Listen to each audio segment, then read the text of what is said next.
Hello, once again, it is Sasquatch Senpai, and I have another thing coming up today, something I'm going to do monthly. Two games that I'm looking forward to in the month. Actually, some stuff's coming out this month in August, pretty big. Some smaller titles that I think are definitely worth at. So, let's go ahead and dive into that. Fortunately, two of these titles this month are really just big, heavy hitters, and probably going to take up most of everyone's time until the next titles start coming out over the rest of the year.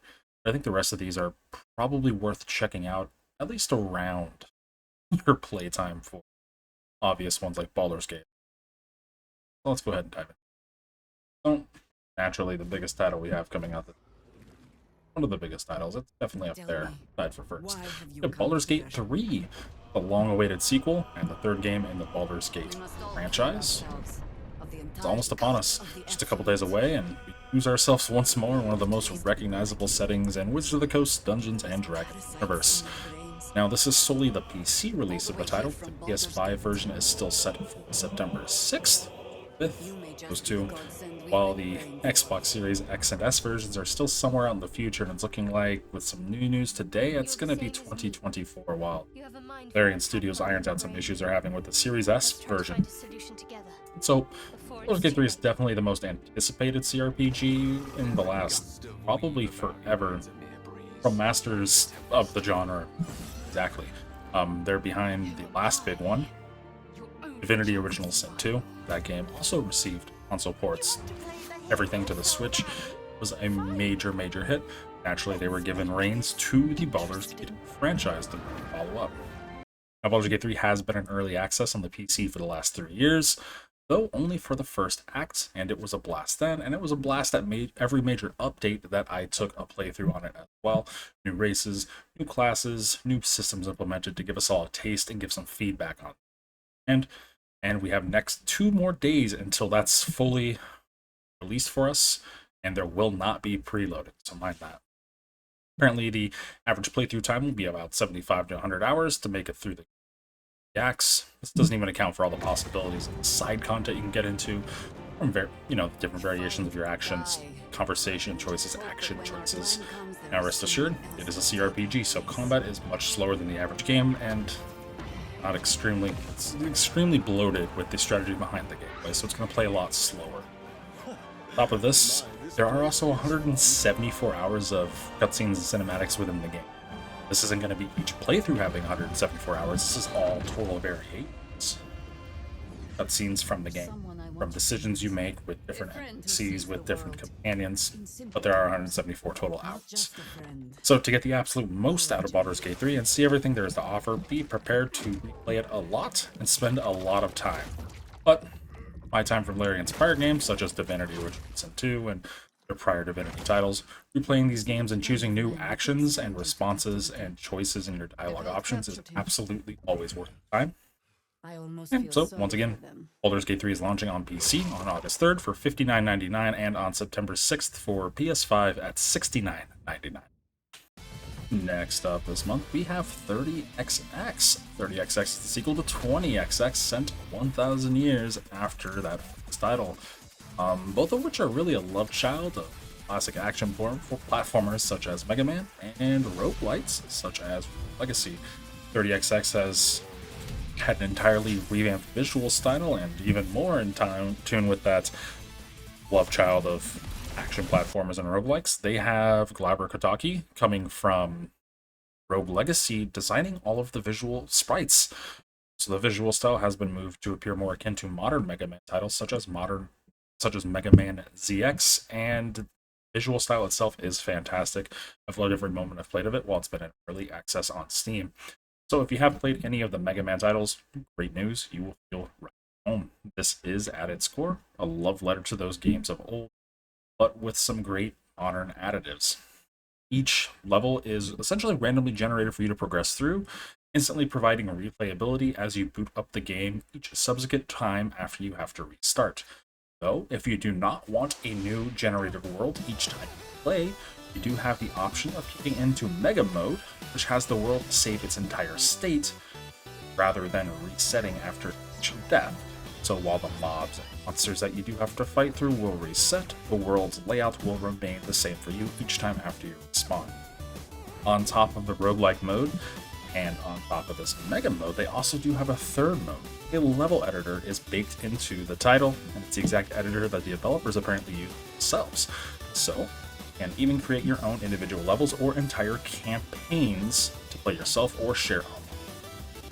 And the other really big neat thing is this title supports both local and online co-op, bringing another layer to the fun that is action platform built into it. 30XX launches on August 9th for PC officially and Nintendo Switch at the generous price point of $19.99. And up next we have Atlas Fallen from Deck 13. It is an action RPG coming from the studio behind recent takes of their own Souls-like, The Surge 2, and their first title, Lords of the Fallen, which is being rebooted, sequelized by an entirely different studio and publisher. So this game is definitely going to have faster mobility and faster combat, unlike The Surge and Surge 2. It's verging on something more akin to, they say, was like God of War. You want that really fast, over-the-top combat. Players are powered with an ancient gauntlet that gives them control over the sand and other Terra abilities. It fills this vast pet sandbox of the world, which empowers them with the abilities such as being able to sand skate as a traversal method, dash in air, jump extra high, stuff like that. So this gauntlet will shape how you take each encounter and each fight. So while you will be dodging and countering attacks, like I said, this is more akin to the faster action gameplay in God of War Horizon. You will be switching between land and air combat as the situation calls for. The game itself does look fantastic. Even the barren desert areas that we see in a lot of the trailers looks fantastic. The abilities all look great, and the monster design all looks great as well. You can expect a lot of traversal and platforming as well, to unlock various different secrets and hidden items across the maps of the game. There are plenty of platform puzzles that will put your knowledge of your traversal skills to the test, as well as giving you a reason to return to previous areas after you've unlocked new methods to traverse, jumps, air dashes, stuff like that.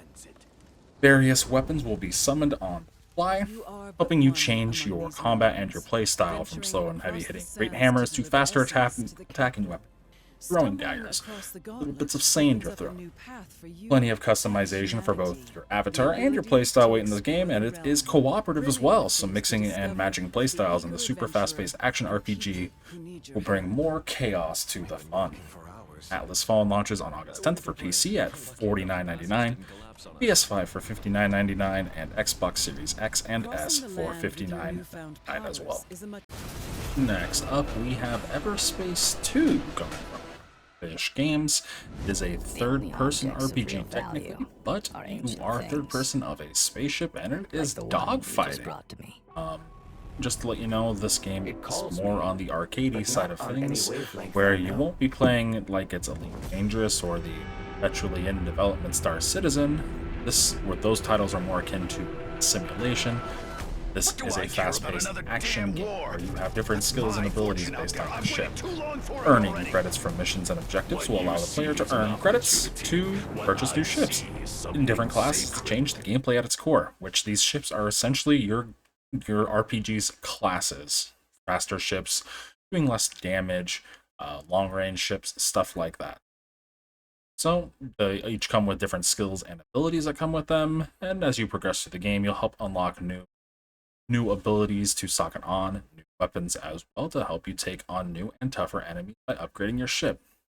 It does diverge from the original title, as Everspace 1 was a roguelike, and this is more akin to an open world space game. But, it's an open space game. It's a third-person RPG.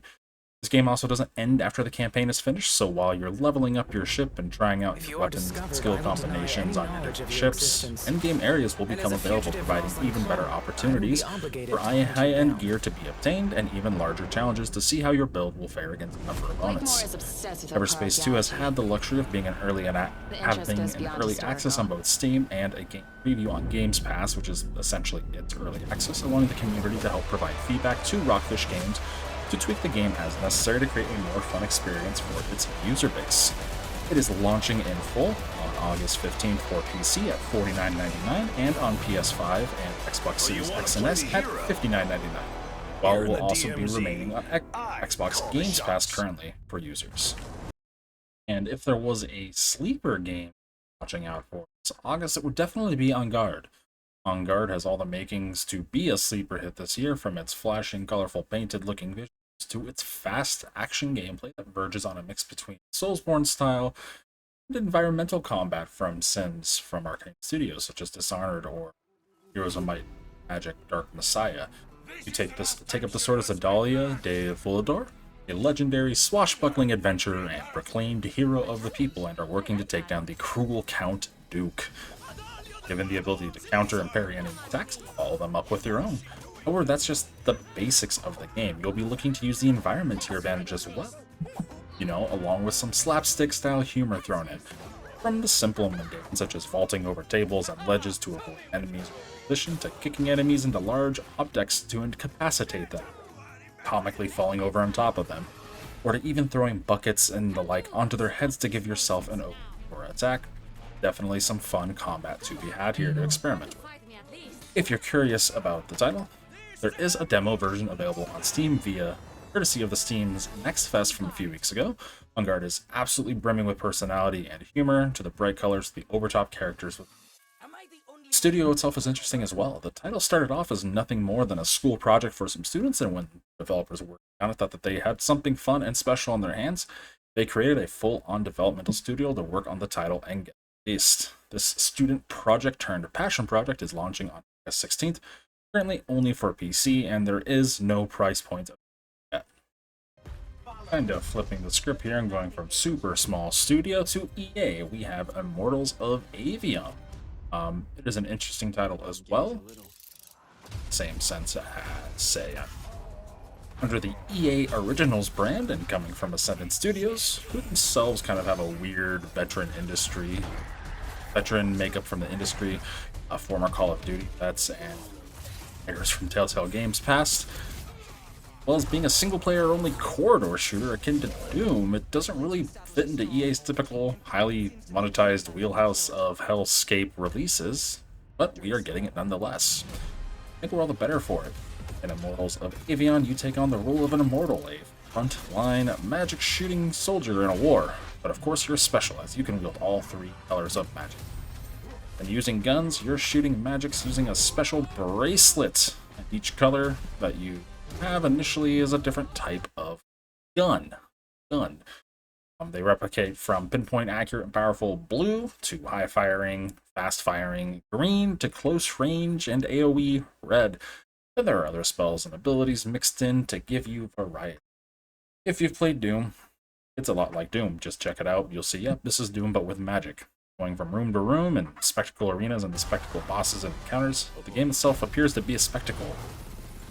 That is mind-blowingly good looking and takes full advantage of UE5 from the spells and environments and particle effects. So while different, it is more of the same. You'll be swapping magic types and spells to get done what you need to get done, with other movement abilities such as a grappling style spell to help launch yourself around the map, double jumps, and dodges. There's no multiplayer and no microtransactions. I'll hold my breath on anything EA, purely single player. Like I said, I'll hold my breath with anything EA on the map. Honestly, it's one of the games I've been looking forward to a lot this year, and unfortunately it moved into a very crowded August for me out of its original release window of July. But if you are looking forward to Aveum, that is coming out on August 21st via PC, via Steam, EA, Origins, PS5, and Xbox Series X and S. Next up, we have Blasphemous II. It's the follow-up title to Game Kitchen's fantastic first foray, Blasphemous.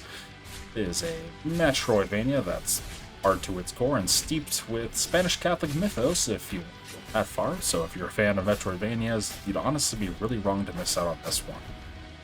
Directly follows up the free DLC from the first Blasphemous, Wound of Eventide, and it returns the main character, known as the Penitent One, comes back to life. Time to move on. A new miracle child is on the way, and you awaken in a new strange land to continue your cycle of life, death, and violence. Blasphemous II maintains the first title's gorgeous pixel art style graphics, which allows fantastic stylization and detail simultaneously, and it's easily one of the most metal Metroidvanias coming out. It is fantastic. It is bloody, it's gory, it's over the top. It is wonderful. If you're a fan of the first one, don't miss this. If you're a fan of Metroidvanias, also don't miss this. The Game Kitchen has graced us with another fantastic foray into the world of Blasphemous, and we'd be remiss to sleep on it. Blasphemous will be coming out on August 24th for all platforms. Ooh, we got the next big heavy hitter of this month in Armored Core 6 Fires of Rubicon. Easily one of the biggest titles of the year, not the biggest title coming out this month, sparing if you're interested in Baldurs Gate 3. If you can only play 2 games this month, probably going to be Baldurs Gate 3 and Armored Core 6. Armored Core 6 is a From Software title, and it's them returning to one of their many roots, the highly coveted Armored Core series, where you get to build and control your own extremely customizable mech suit through not only a campaign, but hundreds of smaller side missions, which range from arenas to other sort of platforming events. If you're not spending as much time customizing and building your mech and play testing it, well, you're not really playing it. You're really playing the game wrong. Have no fear, as this is not a Soulsborne title from Software. It is truly an Armored Core title. Definitely has that difficulty curve From Software is known for, however, but with careful planning and construction, your mech will see you through the day. This is a classic style of older Japanese games where, rather than a large open world, much like we had with Epic Ring, Elden Ring, the entire game is segmented up into specific missions with specific tasks and locales. While each environment might be reused here or there, each mission and task will be unique to that mission. So, no need to worry about wandering around a large open world for everything.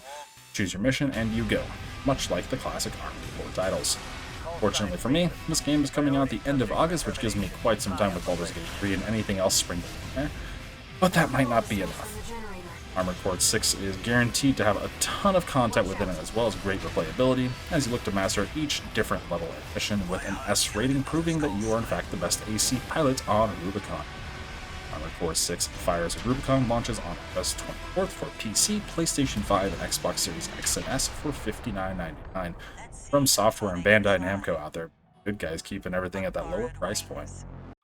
Last up for the month of August, we have Sea of Stars. If it wasn't for Baldur's Gate 3 or Armored Core, or just a heavy early launch in September either, I wish I could spend so much more time with this game than I'll actually have. I'll have to put something down at some point to spend some time with it. Sea of Stars is the prequel to The Messenger, a Metroidvania from Sabotage Studio.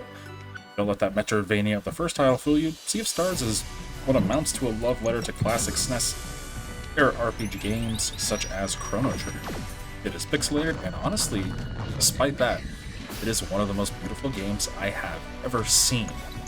Its combat also borrows from an active style of combat system from titles such as Super Mario RPG, where the extra inputs can be made to increase potency, extend attacks, or reduce damage taken.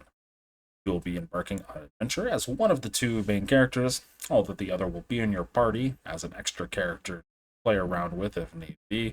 You'll come across a wide cast of characters, all well designed and written and unique amongst one another. They're fantastically, and I can tell from the demo, it's going to be a good time. That demo is also available on Steam and other platforms. I do highly recommend checking it out. You'll really get a feel for how beautiful this game is, as well as the well-written and unique characters. You'll be able to participate in the most important feature of any game, fishing. That's what makes this game a game. It has fishing. Well, as dive through a dungeon full of monsters to kill and puzzles to solve.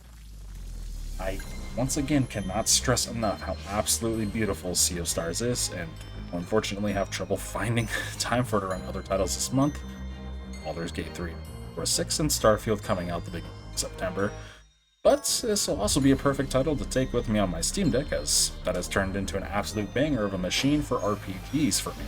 So if I do have any trips coming up in the remaining part of the year, I'll definitely have to bust that out and play some Sea of Stars on there. So, if some reason Baldur's Gate 3 or Armored Core 6 don't tickle your fancy, I would definitely say this would be the next best title releasing this month for everyone. Sea of Stars will be available all platforms, PC, PlayStation, Xbox, and Switch, with no price point available yet. However, some fantastic and interesting news is that not only is Sea of Stars going to remain available on Xbox Games Pass for both console and PC and Ultimate, it will also be available on PlayStation Plus. This is the first title available on both services simultaneously for launch. Thanks for tuning in. These are just my top titles coming out in August. I wish I had enough time to play them all, but I think a lot of it's going to be eaten up by Baldur's Gate up until Armored Core, which I'll have to find time to stat out coming into Starfield. Blasphemous II will need to be played at some point. Sea of Stars will need to be played. I really want to dive into Garde, Immortals of Avium. I love corridor shooters like that. Atlas Fallen really piqued my interest just because of the fast-paced action RPG combat it has in it. And Deck 13 is a fantastic studio. Can't wait to try out a different entire genre than what we're used to seeing them create. 30XX. I love 20XX. Updated graphics, updated game. Create and share your own levels with other players. Co-op in a Metroidvania roguelike based on Mega Man. That just sounds fantastic. There's a bunch of great stuff coming out this August, and unfortunately, there's just not enough time. So, thanks for tuning in. If you enjoyed this, please go ahead and consider subscribing to my channel, giving the video a like. Hope you have a great rest of your day.